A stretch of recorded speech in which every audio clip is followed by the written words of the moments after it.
ರಾಜ್ಯದ ಮೂಲೆ ಮೂಲೆಗಳಲ್ಲೂ ಮಾಡಾಳು ಗೌರಮ್ಮನೆಂದು ಖ್ಯಾತಿಯಾಗಿರುವ ತಾಲೂಕು ಮಾಡಾಳು ಗ್ರಾಮದ ಸ್ವರ್ಣಗೌರಿ ಅಮ್ಮನವರ 9 ದಿನಗಳ ಜಾತ್ರಾ ಮಹೋತ್ಸವ ಆರಂಭವಾಗಿದ್ದು 9 ದಿನಗಳಲ್ಲಿ ಆಗಮಿಸುವ ಭಕ್ತ ಸಾಗರ ಸತ್ಕರಿಸಲು ಗ್ರಾಮ ಸರ್ವಸನ್ನದ್ಧವಾಗಿದೆ.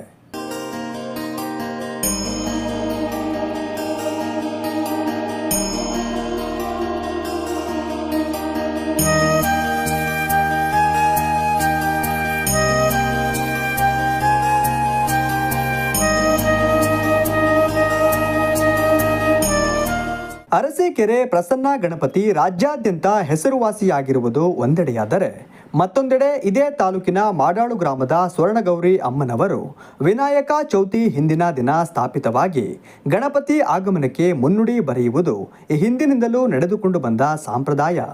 ರಾಜ್ಯದೆಲ್ಲೆಡೆ ಗಣೇಶೋತ್ಸವಕ್ಕೆ ಪ್ರಾಮುಖ್ಯತೆ ಇದ್ದರೆ ತಾಲೂಕಿನ ಮಾಡಾಳು ಗ್ರಾಮದಲ್ಲಿ ಮಾತ್ರ ವಿಭಿನ್ನವೆಂಬಂತೆ ಸ್ವರ್ಣಗೌರಿಗೆ ಹೆಚ್ಚು ಮನ್ನಣೆ ಹಾಗೂ ಸ್ವರ್ಣಗೌರಿ ವೃತ್ತಕ್ಕೆ ಜನಪ್ರಿಯತೆ ದೊರೆತಿದೆ.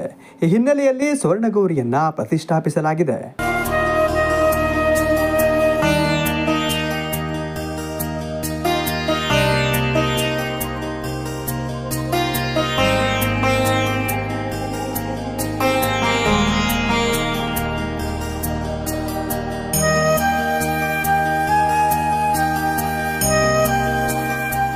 ಜಾತ್ರಾ ಮಹೋತ್ಸವದ ಅಂಗವಾಗಿ ಪ್ರತಿದಿನ ಶ್ರೀ ಸ್ವರ್ಣಗೌರಿ ಅಮ್ಮನವರಿಗೆ ತ್ರಿಕಾಲ ಪೂಜೆ ನಡೆಯುತ್ತಿದ್ದು ಅಮ್ಮನವರಿಗೆ ಬಗೆ ಬಗೆಯ ಹೂವುಗಳಿಂದ ಅಲಂಕರಿಸಿ ಮಹಾ ಮಂಗಳಾರತಿ ಹಾಗೂ ವಿಶೇಷ ಪೂಜೆ ಸಲ್ಲಿಸಲಾಯಿತು.